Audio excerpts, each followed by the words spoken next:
to greater attendance, which of course leads to more learning and leads to positive results. So we're here to share a little bit about the graduate exit surveys. It's a new survey. You guys know that we developed last year. I want to thank you for the opportunity to present the results. Also want to publicly thank Bridget Bellows, our Abraham Lincoln High School principal, and Todd Burnett, our Thomas Jefferson High School principal, are going to help me present, obviously because they're behind much of the results and their teams are also. Also want to publicly thank Diane Ostrowski, Chief of Communications, as well as Aaron Haddix, the new director for the CB Alumni and Friends Group, who have made a commitment to help us moving forward with, in the spring you'll get some information about the follow-up surveys that are done at 18 months as well as 5 years. So those data points are connected. This relates to the 2016 grads. So we're going to share three highlights. One of the things that we know with data is it's important to have valid results, and one of the ways you can tell if you have valid results is by the number of response rate. We're happy to say, as a result of the new process we put in place, we had almost 90% of our students respond to the survey. So we feel good about that high number of response, so then we can make decisions with our school improvement plans based on the results. But today you'll hear that, or this evening you'll hear that students feel safe and cared for more than ever. Some huge celebrations. We had some movement and some questions that are very, very difficult to move. And we've been working hard, like I said, over the last 3 years to move those numbers, and we feel like we really turned a corner. And we see the presentation this evening and other presentations relating to that. And then we also know that students, and we've talked about this in this room, that students are asking for more from us, particularly in the area of financial literacy, which we've responded in a few ways related to that. And also they might not use the term college and career ready, but they understand that they're going out into the workforce, out into the world, and that they need some skills to be prepared to do that. And then as a result, we know we still have some work to do. So with that, I'm going to turn the mic over to our principals. Thanks, Dr. Plourd. It's always nice for Bridget and I to be able to share good news about our schools. I know that Jason brought up that we've had two goals for some time, and that was brought to us not just 3 years ago, but when Dr. Masbach came in and we started looking at culture and climate and academics and how they're tied together. So that's what our first slide's going to be about.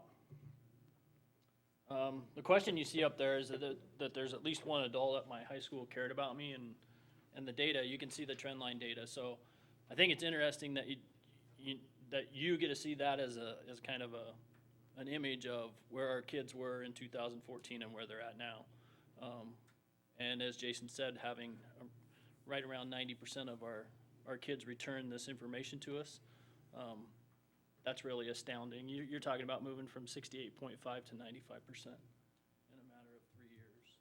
So why that's important too, I mean, I just recently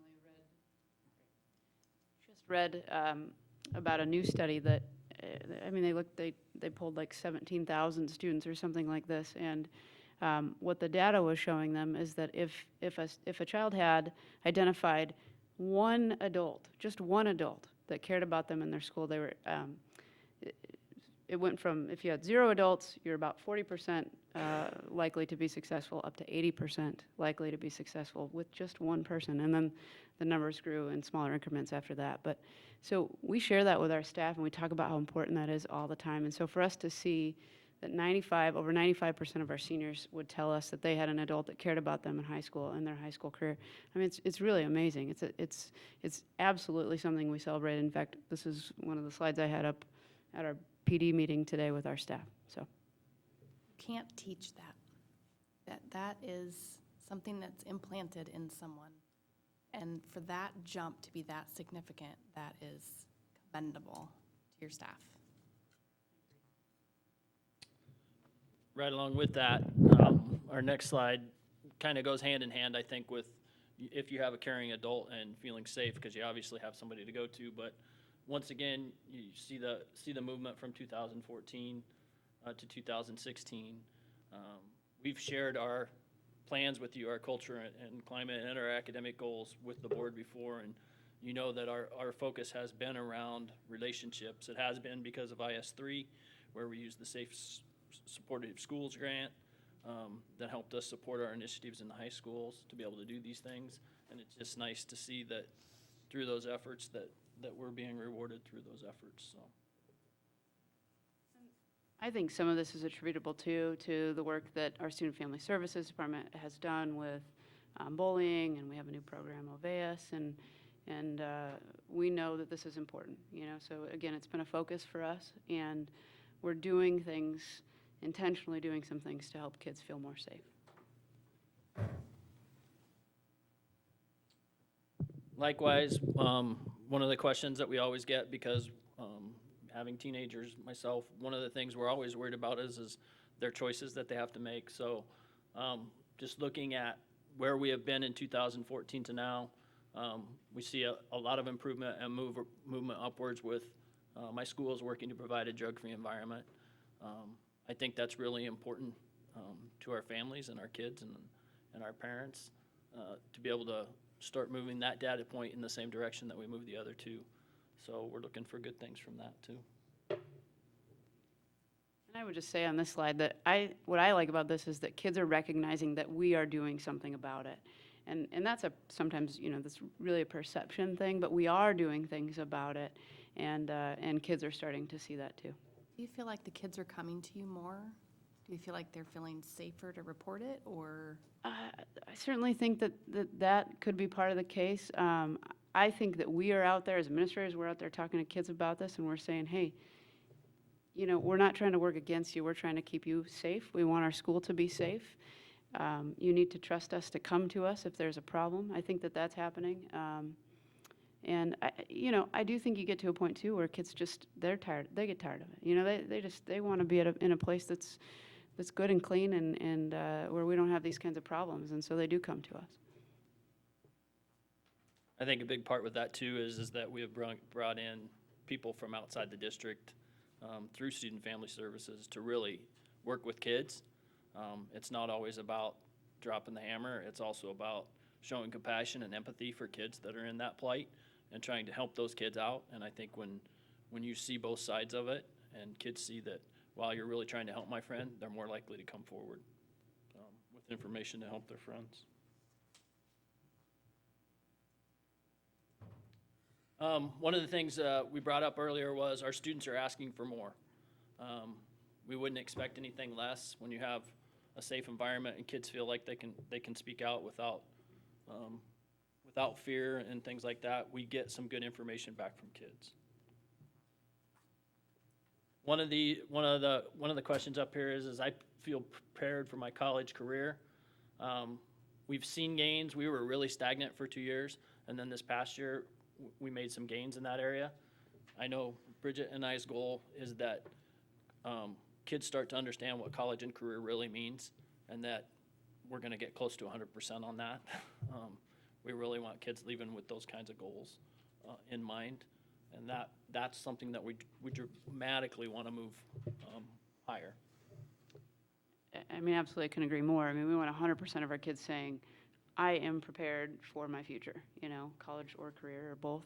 And so it's a data point that we want to keep moving, and I do think we've responded in some ways, which is why I think you've seen the percentage grow. You know, we have senior counselors at both buildings that are really focused on meeting with kids and talking with them about their future and doing some future planning like we've never done before. So we're moving in the right direction, but we have some work to do.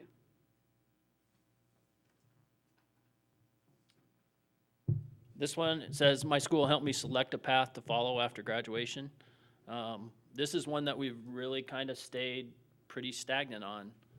So that gives us good information that we can take back to our lead teams, because we both have them in our buildings, and we can start brainstorming just like we did with the IS3 and Safe and Supportive School grants. What are some things we can do with our kids to help them look at, I'm ready to go, do these things after high school. The percentage is not bad. That means 8 out of every 10 kids is where they want to be. But once again, the goal is 100%. We want kids to know not only is it important to graduate, but we want you to have some kind of a pathway mapped as you leave the building. So. I mean, absolutely, I couldn't agree more. I mean, we want 100% of our kids saying, I am prepared for my future, you know, college or career or both. And so it's a data point that we want to keep moving, and I do think we've responded in some ways, which is why I think you've seen the percentage grow. You know, we have seen your counselors at both buildings that are really focused on meeting with kids and talking with them about their future and that we're going to get close to 100% on that. We really want kids leaving with those kinds of goals in mind, and that that's something that we dramatically want to move higher.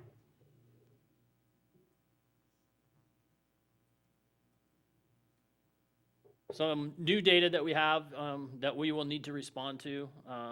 If you look at this, in high school, I had the opportunity to learn about how to manage my finances. Becomes an important question to us, especially with our seniors or our juniors. I'll have a lead team of my kiddos from TJ this year that we will ask similar questions to and work towards doing some social norming and some goals to get to what these kids want. But the fact that they're responding that only 42% of them feel good about being able to manage their finances after high school, it's a great data point for us to attack. This is what's good about surveys like this. This gives us information. Nothing's truer than what comes from the mouths of babes. And that information right there can lead us to action, so. I think that's because most of them feel financially dependent still at that point, or they want to be independent financially, or? A lot of times, just like when we used to talk about safe schools and things like that, we didn't really know what that looked like. We weren't really able to share that. I mean, we were so focused in on the academic side and maybe not the culture and climate side. I think we really have to ask the kids, what's that look What like? does that mean to them? So for some of our seniors, that when we got some of that information, it's easy for me to ask. But Mr. Barnett, I can't go buy a car. I don't know what I'm going to do. So I think their definition and what we might interpret are a little bit different, but this leads us to be able to do some of that research. That conversation. And have some conversation about what that looks like, so.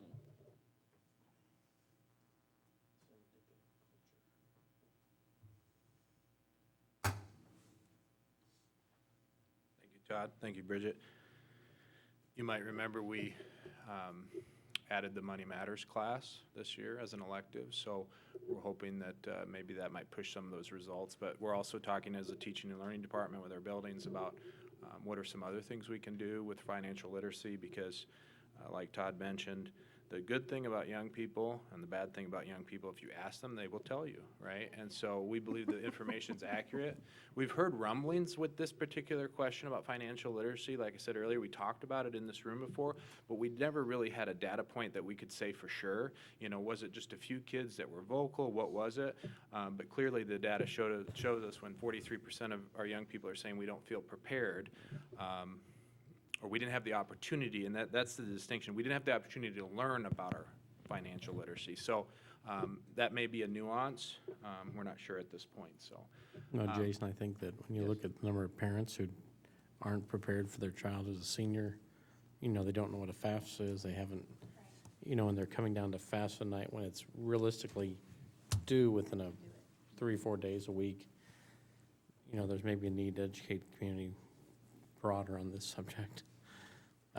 Maybe our local banks can help. The with local this. banks can do that, you know. That's a great I idea. agree. We've got a lot of good people working in our banks. And so what are some things we still have to do? There's more information, obviously, in your board packet, but we wanted to highlight 4 things that we strongly believe in. And one of the things that we mentioned at the beginning is we truly believe in our school improvement plan process. We feel like we've learned a lot over the last few years, and we need to have fidelity with those plans and implement them faithfully, and continue to implement that college and career ready component while being aware of culture and climate and safety. So balancing those 2 things.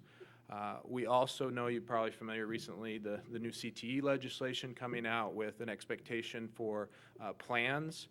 We're in the process of making some decisions on that. We just have a few points of information we need to get from the state regarding that. But we know that Todd mentioned senior counselors. That was a nice addition because they do their best to meet with families in the summer, and then that continues on into senior year. But we know it's got to start earlier than that. We would advocate that needs to dip down to middle school. And the nice thing about our middle school and high school is we do have a structure called advisement that can be used as a mechanism to deliver some of the college and career readiness information and develop plans with students one-on-one. So that'll be coming soon. Also, we've heard from our students, and we know that students are asking for more work-based options, whether it's an internship, or maybe it's just a job shadow, maybe it's inviting guest speakers into the classroom to expose them to college and careers. Those are some ideas that we're exploring, and we know we need to do a better job with that. And then one data point that's, again, in your board report, but I wanted to highlight as a close, is some feedback we've received from students in the past is, in the classrooms, the lessons just don't feel applicable to the real world, and they don't get that sense that what I'm doing here in this classroom or this particular lesson connects to college or career or community or my future. And so we've made a real concerted effort as a part of our professional development with teachers to share that information with them and to give them some PD around what does that really mean and what could that look like in practice in your classroom. And although we still have lots of work to do, to get movement of 17%, like I said earlier, we've really turned a corner on many of these data points. And it really tells a story this evening in terms of how these things relate to improvements in ACT and other areas. So I wanted to highlight that as a piece that we've really worked hard on with teachers, and I think teachers have worked hard on. And the nice part is, you know, the fruits are in the message from our students in that thank you, and we recognize it. So with that, we'll take any questions you have. I have a question regarding the real-world applications, and specifically towards the financial class. Is any portion of that class teaching how to do the tax returns, like the 1040 and? I do not think tax returns is part of that. But the idea of just preparing young people and having them feel more confident with their financial literacy, like Mr. Arthur was saying, a lot of them come from families that don't have those basic ideas. So, but as a part of all of our classes, I mean, as students present things like that, I'm sure those types of questions come forward, and so our teachers respond, you know, just like they do in other classes. So hopefully that answers your question. But the real world problems just sound like story problems to me. Maybe it just needs to be rebranded as real world as opposed to story problem. Right, I and we guess- have to make sure that Johnny doesn't go to the store and buy 50 apples. Or For worse our- yet, 50 cantaloupe, right? Right. A long, long time ago in high school, I took a class called survival. And I went, oh, this ought to be fun, because I'm thinking camping. And no, it was how to balance a checkbook, how to read the classifieds, how to buy a car. So I remember taking that class, and it was not what I expected, but it did help, because I didn't know how to balance a checkbook. I didn't have need to yet. So I think that's a really good idea. I don't know how this survey is administered, but 89% response rate, that seems high. Is that high or? Yeah, it is. typical? And so I would point to a couple things. The old survey, which was a good survey also, but whenever you have a survey that's developed by somebody else and it's administered towards you or on you, you don't own that as much. So we took all year last year, you guys know, and I worked with a team of counselors and a team of teachers and administrators, and we sat down in a room on several occasions and we developed questions that could be our own. We developed these questions, but also 9 additional new questions. And so counselors and teachers feel like they own those questions more. They really got at what's meaningful, what type of question is meaningful to you as a teacher or as a principal. And so that's part of it. There's a lot of buy-in on the front end. And then we just built it into our checkout process. Seniors essentially are required to, as a part of their checkout, we're saying, we want your feedback. Your feedback is important to us. And so the goal there would be to have every graduating senior give us back information in order to help us make good decisions. So, yeah, we're proud of that, both pieces there. Yeah, I think the response rate and the slides, especially that first slide, demonstrate that students are engaged, teachers and staff are engaged, and that engagement's really critical. Yeah, it's really, when that number came back, to say that 95% of our students believe that at least one adult in that school cares about them, that really is a powerful, powerful data point. Thanks for bringing that back up. I mean, I think the principals did a great job of explaining that and how does that happen, really, and it starts with our principals, right, and expectations, and this is the kind of school that we want our kids to go to. This is the kind of school that other parents want their kids to go to, and so let's make sure that we care about those students and they know about it. I really like the table 5, the sample student open-ended comments. Yes. Those were 2 questions we added because we wanted to allow students the opportunity to just tell us some things Some openly. really good ideas in there. Yes, very powerful statements. I agree. And also, there's 2 more questions that we didn't present here, but related to scholarships and related to, are you applying for colleges? And we got some good baseline data on that also, which will allow us to, as we roll out some of these other college and career-ready initiatives, allow us to have a good baseline and see if we're making a difference with those things also. And another thing that comes to mind is because we're asking them the questions and they are trusting enough to give the feedback and tell us that maybe those responses and things will increase and get better in the future because, well, hey, they're actually listening to what we're saying. We want these opportunities, this is what we want, and they're actually doing something about it. Allowing them to share their voice. You're right, there's some really powerful statements in there, and you can hear the student's voice coming out in that statement, which gives us some ideas, and hopefully we're listening. Right. Good job, thank you. I guess I have one question then on the, since Aaron's here, how's the Alumni and Friends going to tie into this? And Yes, you mentioned that briefly, but. Yeah, in the past, you might remember that we had the LifeTrack data, and they were responsible for 18-month follow-up as well as 5-year follow-up. And so that was another component that we wanted to bring in-house and own that a little bit more as opposed to sending that away and having somebody else crunch the numbers.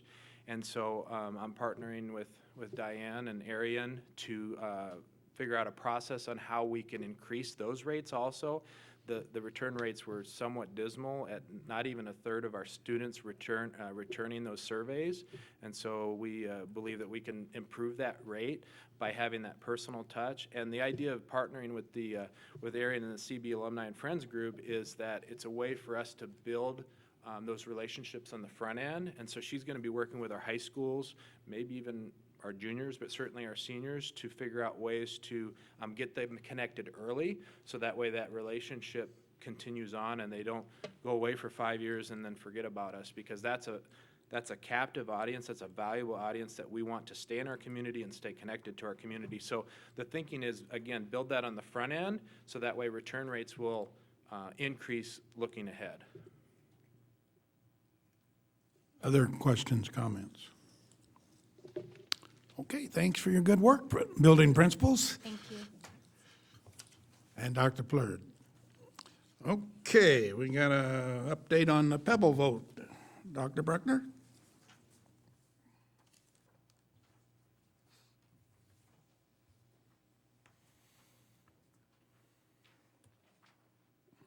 We do have an update on the Pebble vote. We're going to do this a little differently. You all have a sheet of information in front of you, because I know better than to put the board on the spot the same night that they do my evaluation. So it occurred to us that we need to be sure that the thousands of people that are watching us on television tonight are aware of the fact that we have a very important election coming up in the near future. Tonight, every single elementary school had a district representative at back-to-school night, trying to pass out information similar to this, and saying to parents, we have a very important school election coming up. We'd sure like you to vote. We can't tell you how to vote, but we would like you to vote. So the only reason this is on the agenda is so that we bring it back up to the surface. So instead of me presenting about it, I'm going to give you questions, and you're going to tell me the answers. So my number one question, you can raise your hand. My number one question is, when is the Pebble vote? September 13th, done.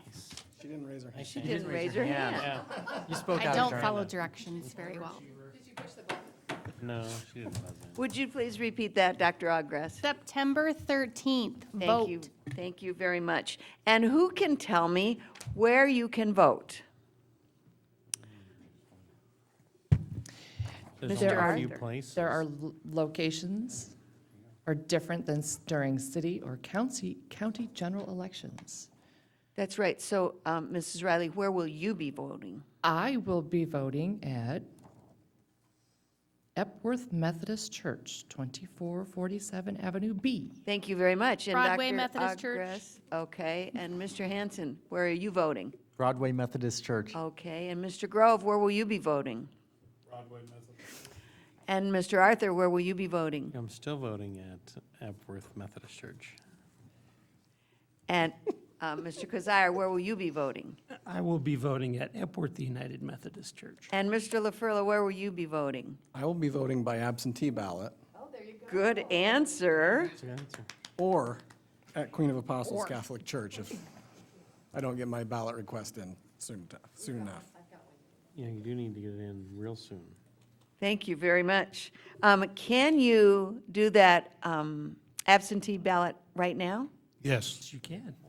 Didn't raise your hand. Nobody raised their hand, so don't give it to me. you may do it right now, because I did it a week ago at the auditor's office. Thank you very much. What are the hours that the polls are open on September 13th? Mrs. Riley? Can I also tell them where else? Yes. They're Oh, please do. Because Oh, there are a she's an few that we overachiever. missed. I got called over. Carter Lake City Hall, Crescent Fire Hall, and Bethany Presbyterian Church. From Excellent. 7 a.m. to 8 p.m. Very, very nice. Thank you very much. Now, what is PEPL? Mr. Wilson?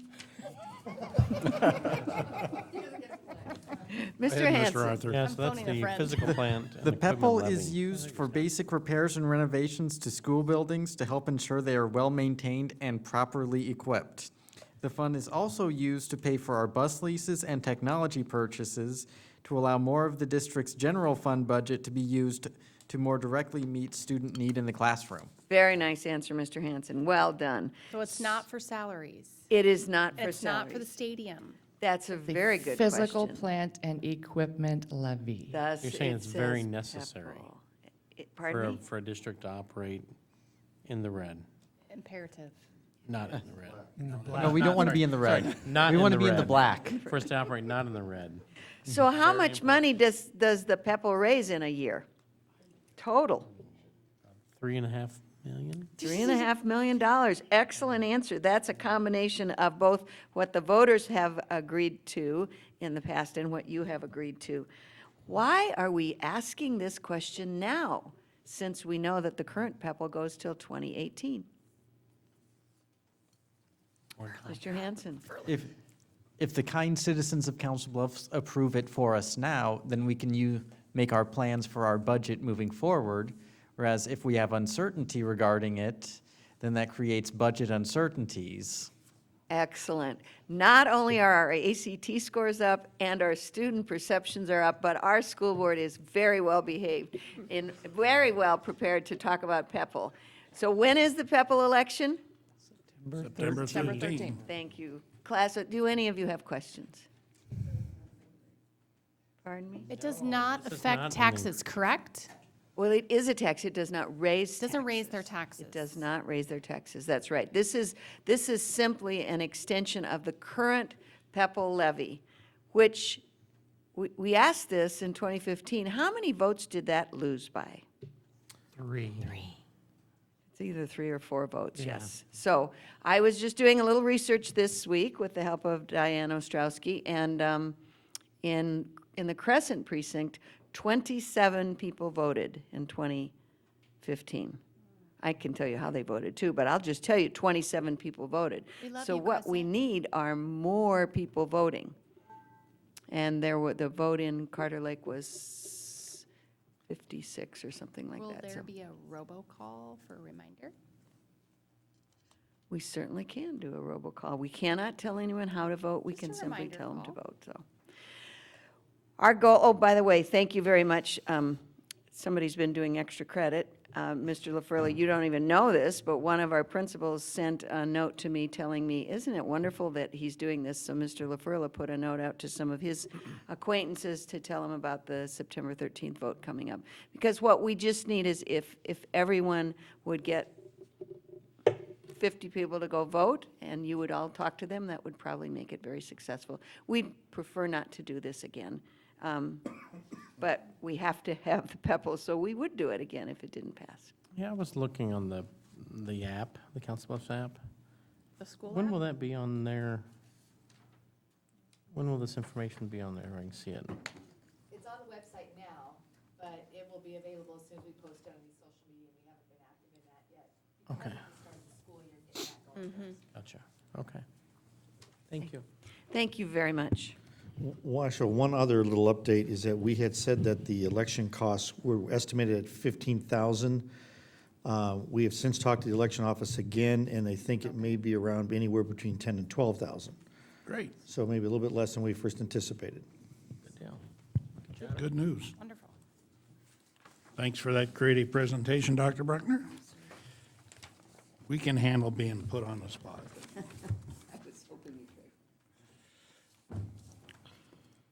I guess before we go to our resolutions, I just want to say, we've been, what, an hour and a half on student achievement and results, dealing with our teachers and kids.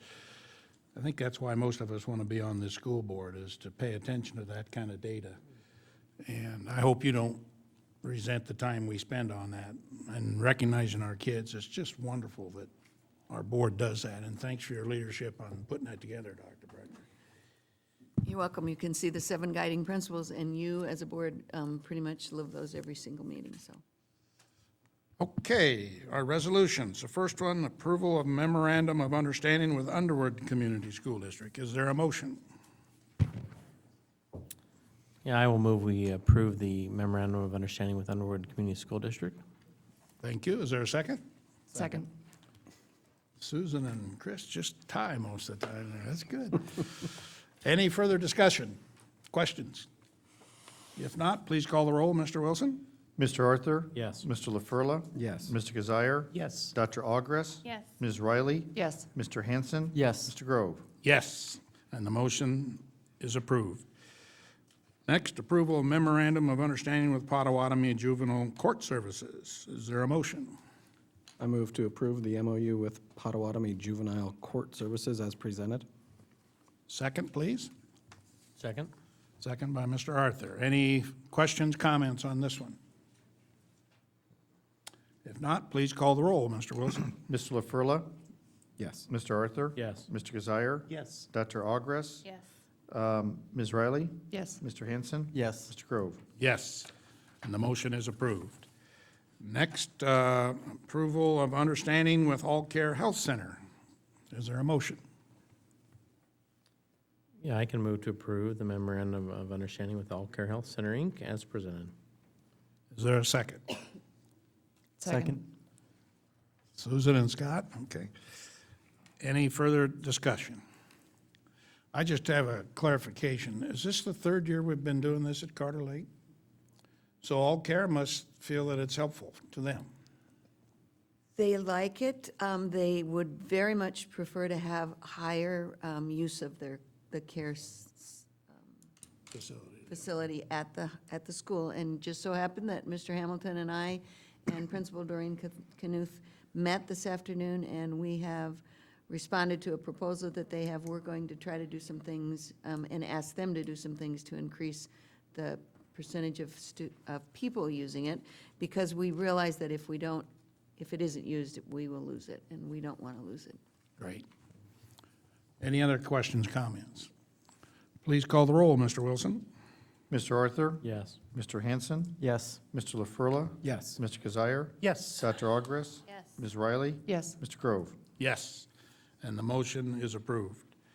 Next, another memorandum of understanding with Traditional Services of Iowa, Family Connections, Full Circle, and Heartland Family Services. Is there a motion? Approval of memorandums of understanding with Transitional Services of Iowa, Family Connections, Full Circle, and Heartland Family Services. Okay, is there a second? Second. It's been moved and seconded. Any further discussion, comments? Please call the roll, Mr. Wilson. Dr. Ogres? Yes. Mr. LaFurla? Yes. Mr. Arthur? Yes. Mr. Kazire? Yes. Ms. Riley? Yes. Mr. Hanson? Yes. Mr. Grove? Yes, and the motion is approved. Next, we have a change order related to the athletic bid complex, Package B. Is there a motion? Yeah, I move to approve change order number 6 related to the Council Bluffs Community School District Athletic Complex, bid package B as presented. Second. Second, thank you. Any further discussion, comment? I might just say for the record, this is not a change that was unanticipated. This was originally going to be part of bid package C, but because we have been so successful in purchasing property and removing the homes on the property, we are able to go forward with this as part of package B, which is a wonderful gift to get some work done this fall.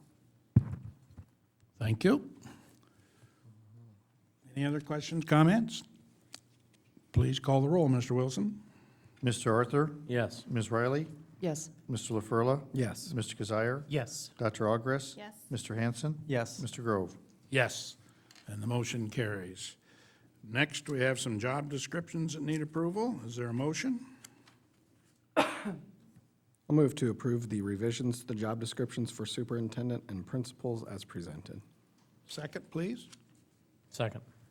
Second by Mr. Arthur. Any questions, comments, discussion on that? Like it was primarily due to strategic plan alignment. Right, curriculum management audit work, yes. Yeah. And you have another resolution following that's two others, and those are due to some realignment of duties rather than the curriculum audit. Any other comments, questions? Okay, please call the roll, Mr. Wilson. Mr. LaFurla? Yes. Mr. Arthur? Yes. Mr. Kazire? Yes. Dr. Ogres? Yes. Ms. Riley? Yes. Mr. Hanson? Yes. Mr. Grove? Yes, and the motion is approved. Next, revised job descriptions for human resource specialist and secretary human resources. I move to approve the revised job descriptions for Chief HR Specialist and Secretary Human Resources as presented. Second? Second. Seconded by Dr. Ogres. Any questions, comments about those? I assume our new director is okay with all of them? Good. Call the roll, Mr. Wilson. Ms. Riley? Yes. Dr. Ogres? Yes. Mr. Arthur? Yes. Mr. LaFurla? Yes. Mr. Kazire? Yes. Mr. Hanson? Yes. Mr. Grove? Yes, and the motion is approved. Next, we have some policy review approval. Is there a motion? I move to approve the second reading of revised policy 401 as presented. Second. Okay, that's policy 401. We do all three. Can we do all three? Yeah, I Did can you do make all that. three? I'll make them. Also move to approve the first reading of the revised policy 301 as presented, and the first reading of revised policy 525 as presented. So your motion includes all three? All three. That's okay with you? You bet. Okay, it's been moved and seconded to approve all three. Any questions, comments on those three policies? Okay, call the roll, Mr. Wilson. Mr. LaFurla? Yes. Mr. Arthur? Yes. Mr. Kazire? Yes. Dr. Ogres? Yes. Ms. Riley? Yes. Mr. Hanson? Yes. Mr. Grove? Yes, and the motion is approved. Next, we have approval of the consent agenda, which includes the final list of the 2016 high school graduates, annual appointments of district complaint officers and investigators, and gratefully recognize all the volunteers who helped in providing free of charge back-to-school athletic physicals for our students. And I'd like to have Dr. Bruckner read those for us. I think it's worthy of. We are very appreciative to Dr. Jill Ogres, Dr. Christian Jones, Dr. Kent Willardson, Tara Whitmire, Lauren Gress, Lori Drager, Michaela Patterson, Maria Douthart, Jen Clark, Lori Polberg, Ruth O'Donnell, Diane Story, Jeremy Steckenholtz, and Jeff Novotny. I think our families really appreciate all of you giving of your time for that. That's just really neat. Very much. You're welcome. Anytime. Well, consent agenda also includes personnel action and claims and accounts. I move approval of the consent agenda. Thank you, Scott. Is there a second? Second. Seconded by Mr. Arthur. Any questions, comments otherwise? Please call the roll, Mr. Wilson. Mr. Hanson? Yes. Mr. Arthur? Yes. Mr. LaFurla? Yes. Mr. Kazire? Yes. Dr. Ogres? Yes. Ms. Riley? Yes. Mr. Grove? Yes, and the consent agenda is approved. We have lastly a closed session. Does somebody want to read that statement? I move that a closed session as provided in section 21.5, 1I of the Open Meetings Law be conducted to evaluate the professional competency of an individual whose performance is being considered to prevent needless and irreparable injury to that individual's reputation, and that individual has requested a closed session. Thank you, Dr. Through my glasses, I or can see. Susan. Is there a second? Second? Seconded by Scott. Let's call the roll, Mr. Wilson. Ms. Riley? Yes. Mr. Hanson? Yes. Mr. Arthur? Yes. Mr. LaFurla? Yes. Mr. Kazire? Yes. Dr. Ogres? Yes. Mr. Grove? Yes, and the motion is approved. So we'll go into closed session, and we'll I got halfway down now. conclude the meeting after that.